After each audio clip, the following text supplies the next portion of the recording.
Amen. Alors, encore une fois, bon matin tout le monde. Alors, on tourne comme dans l'accoutumée à notre école du dimanche et on poursuit encore aujourd'hui sur les traces du Messie. Et ce matin, encore et toujours, on poursuit dans l'eschatologie de l'Église. Et ce matin, on va regarder une seule chose, le mariage de l'agneau. Le mariage de l'agneau, c'est important parce que justement, qui est l'épouse? C'est l'Église.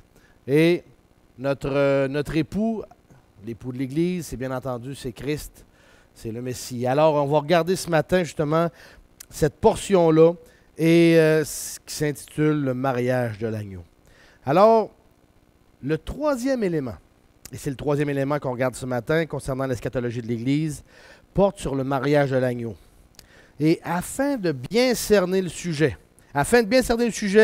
il est d'abord nécessaire de comprendre le déroulement d'un mariage juif au temps du Nouveau Testament.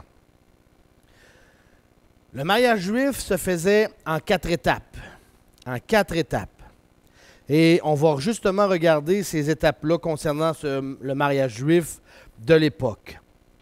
Alors, quand un garçon, un jeune homme juif voulait se marier, il y avait différentes choses à laquelle il devait porter une attention particulière. La première des choses qui se passait lors d'un mariage juif, c'est celle-ci. Premièrement, comme on le voit sur le tableau, au niveau du déroulement d'un mariage juif qui se faisait en 4 étapes. Premièrement, le père du marié s'occupait des arrangements nécessaires pour le mariage et payait la dot à la famille de la mariée. D'accord? On suit là-dessus. Même que le moment des arrangements variait. Pouvait même s'effectuer depuis que les 2 personnes à marier étaient même encore enfants. Parfois, 1 an avant la cérémonie de mariage aussi. Souvent, bien, le marié et la mariée ne se connaissaient pas avant le jour de leur mariage. C'était la façon de procéder. Alors, premièrement, c'était ça. Deuxièmement, comment fonctionnait un mariage juif? Deuxièmement, le marié devait aller chercher la mariée chez elle pour l'amener chez lui. Cela pouvait se faire au moins 1 an après la première étape. Et notez bien, d'une part, que le père du marié était celui qui décidait du moment d'envoyer le marié chercher la mariée. Ça, c'est une des choses. Et d'autre part, avant d'aller chercher la mariée, le marié devait déjà avoir préparé une demeure pour eux deux. C'était dans les clauses concernant cette étape-là.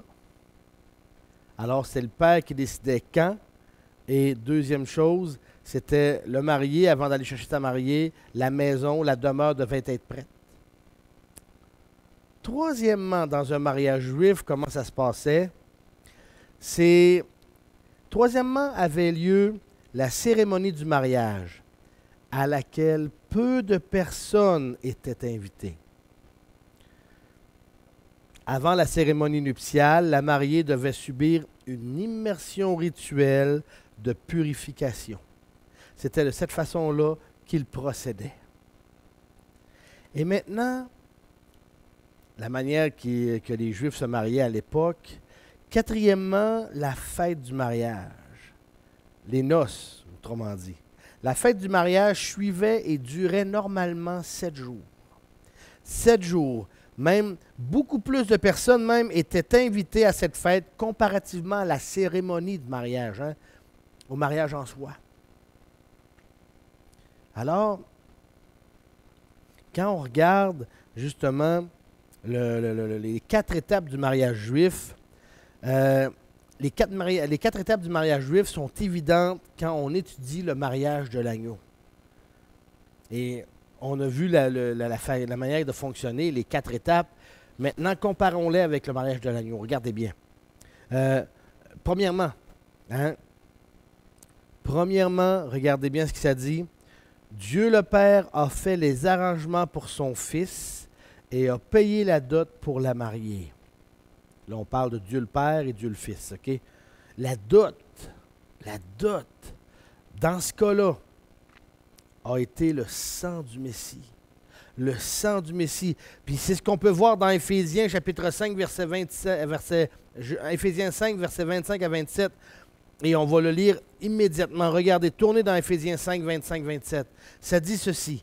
« Marie, aimez vos femmes comme aussi Christ a aimé l'Église et s'est livré lui-même pour elle, afin de la sanctifier, en la purifiant et en la lavant par l'eau de la parole, pour la faire paraître devant lui une Église glorieuse, sans tache, ni ride, ni rien de semblable, mais sainte et irrépréhensible. » Amen.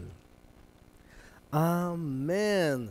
Donc, de la même façon qu'une longue période, toujours au moins un an, OK, s'écoulait entre la première étape et la deuxième étape d'un mariage juif, d'accord, comme on a vu, bien, pratiquement 2000 ans se sont maintenant écoulés depuis la première étape du mariage de l'agneau et la deuxième étape.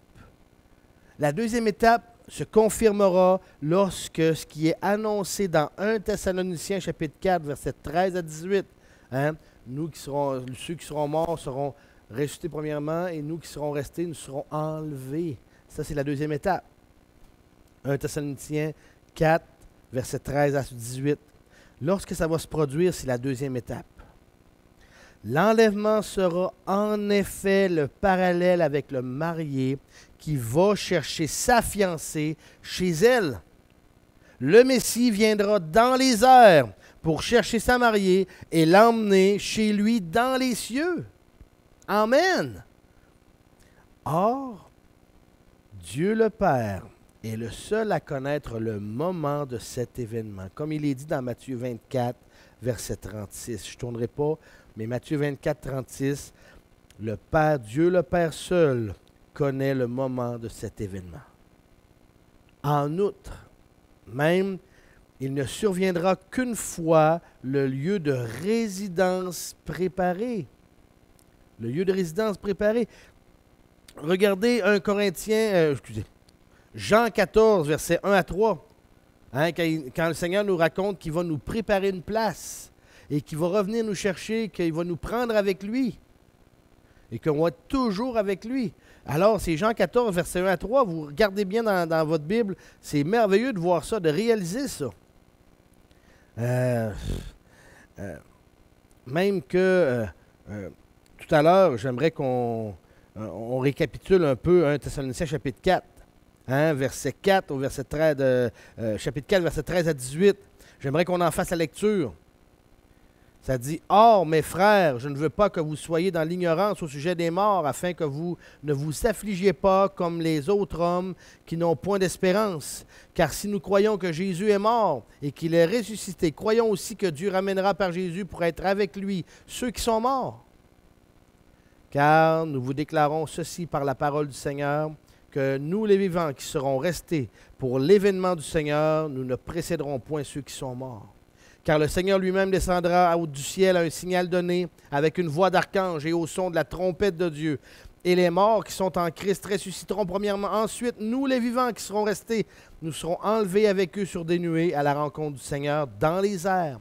Et ainsi, nous serons toujours avec le Seigneur. C'est pourquoi consolez-vous les uns les autres par ces paroles. Amen. Et comme je le disais, l'enlèvement sera le parallèle avec le marié qui va chercher sa mariée et l'emmener chez lui dans les cieux. Amen. Wow! Hey, là, je viens de lire 1 Thessaloniciens chapitre 4 et j'aimerais juste qu'on revienne maintenant quand il dit dans Matthieu 24, 36. Regardez bien, Matthieu 24, 36 qui nous dit « Pour ce qui est du jour et de l'heure, personne ne le sait, non pas même les anges du ciel, mais mon Père seul. Wow! Wow! Alors, Dieu le Père est le seul à connaître le moment de cet événement. Et maintenant, retournons et regardons Jean 14, versets 1 à 3. Jean 14, 1 à 3. Qu'est-ce qu'il dit? Ça dit que votre cœur ne se trouble point, croyez en Dieu et croyez aussi en moi. Il y a plusieurs demeures dans la maison de mon Père. Si cela n'était pas, je vous l'aurais dit. Je vais vous préparer une place. Et quand je serai parti, que je vous aurai préparé une place, je reviendrai et vous prendrai avec moi, afin qu'où je serai, vous y soyez aussi.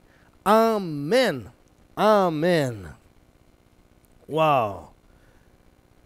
Alors, voyez-vous tout le parallèle jusqu'à maintenant qu'on voit avec le mariage juif et la façon que qu'on procède avec Dieu le Père, le Fils et l'Église et tout ça. C'est merveilleux de voir, de comparer ces choses-là. La troisième étape maintenant. La troisième étape se produira dans les cieux. Hein? La cérémonie nuptiale est décrite même dans Apocalypse chapitre 19, verset 6 jusqu'au verset 8. Apocalypse 19, 6 à 8, et on va tourner encore une fois dans ce passage-là afin d'en faire la lecture, et vous allez voir que c'est fabuleux de voir qu'est-ce qui est écrit. Verset 6 de Apocalypse 19. « Et j'entendis comme la voix d'une grande multitude, comme le bruit de grosses eaux, et comme la voix de grand tonnerre, et qui disait « Alléluia! Car il règne le Seigneur Dieu, le Tout-Puissant. Réjouissons-nous et faisons éclater notre joie et donnons-lui gloire. Car les noces de l'agneau sont venues et son épouse séparée. » Amen. Et il lui a été donné d'être vêtu d'un fin lin, pur et éclatant, car le fin lin, ce sont les justices des saints. Amen. Alors, la cérémonie nuptiale va se dérouler dans les cieux et ça concerne seulement les saints de l'Église. Wow! Et bien entendu, quand on regarde l'Apocalypse 19, il est évident, d'après le verset 8, qu'elle aura lieu après le trône de jugement du Messie. Hein, ce qu'on a vu la semaine passée, ça aura lieu après, car la mariée est décrite comme vêtue de fin lin, symbole des œuvres justes des saints, des justices. Alors, ça signifie que tout le bois, tout le foin, tout le chaume auront été brûlés et qu'il ne va rester que l'or, l'argent et les pierres précieuses. Amen! Amen! Tout ayant été purifié. Tout ayant été purifié. Ainsi, la cérémonie nuptiale prend place après l'enlèvement de l'Église, lorsque le marié emporte la mariée chez lui et à la suite du trône du jugement du Messie, qui a permis à la mariée de se vêtir de fin lin. Voyez-vous la séquence? Alors, le jugement du trône représente la purification de la mariée selon les traditions juives.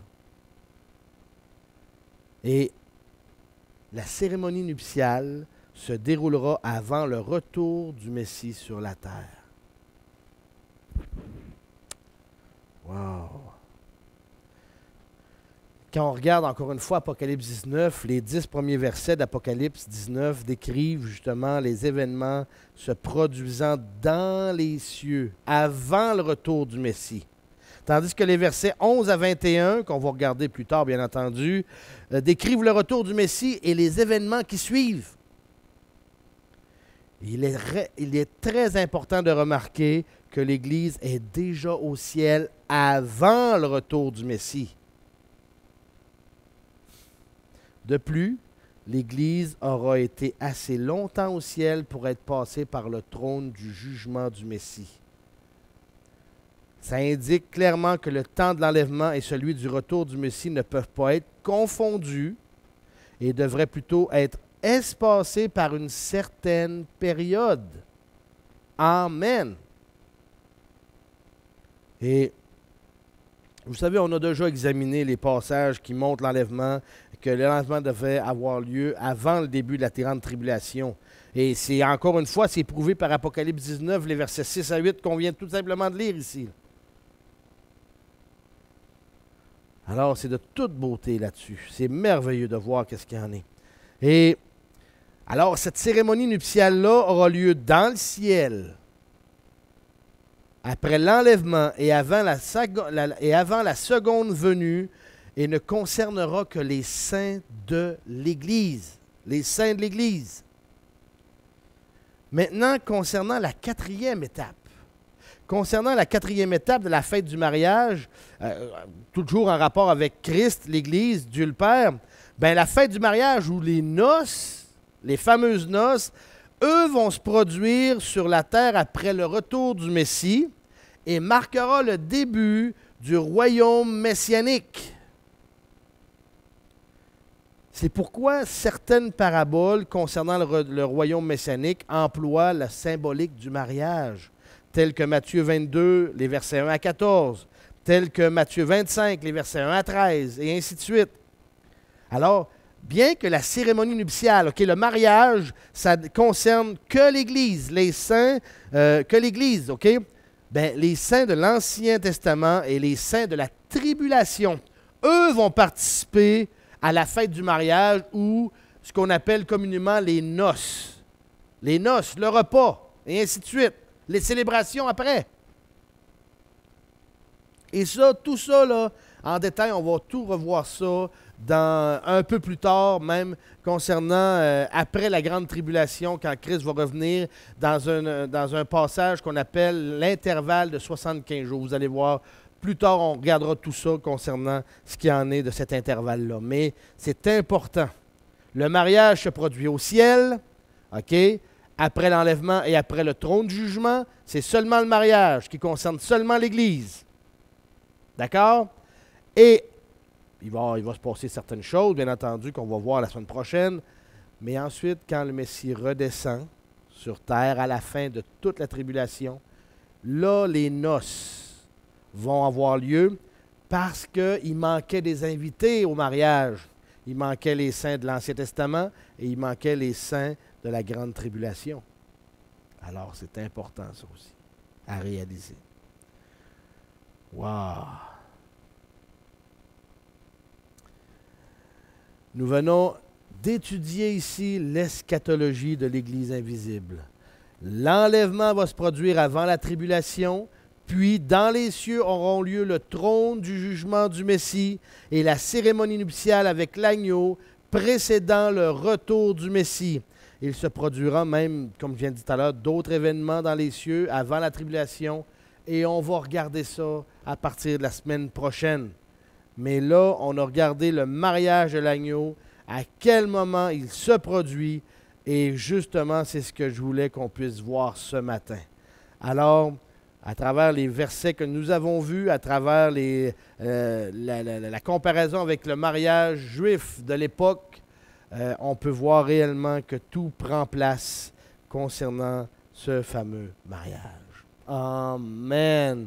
Alors, ce matin, on va terminer justement cet épisode des Traces du Messie et j'espère que vous avez pu bien comprendre, bien saisir concernant ce mariage-là, le mariage de l'agneau, que c'est un événement bien précis dans la période de la grande tribulation, ou plutôt la période qui justement est sur le bord de la grande tribulation. Et cet épisode-là, bien entendu, va se passer. Ça ne sera pas les noces, pas tout de suite, mais c'est le mariage. Amen. On va prier. Père éternel, on est devant toi. Seigneur grand Dieu, de voir combien ta parole est précise, de voir combien, Seigneur, tout a été structuré au bon endroit, au bon moment, de voir que rien n'est laissé au hasard. C'est merveilleux de voir ta souveraineté là-dessus. Et je te demande de nous aider à bien comprendre et à bien saisir ta parole à toutes circonstances, afin que tu sois glorifié, qu'on apprenne à mieux te connaître, qu'on apprenne à mieux t'aimer et à mieux te servir. On t'aime, Seigneur, et c'est au nom de ton Fils Jésus qu'on te le demande. Amen.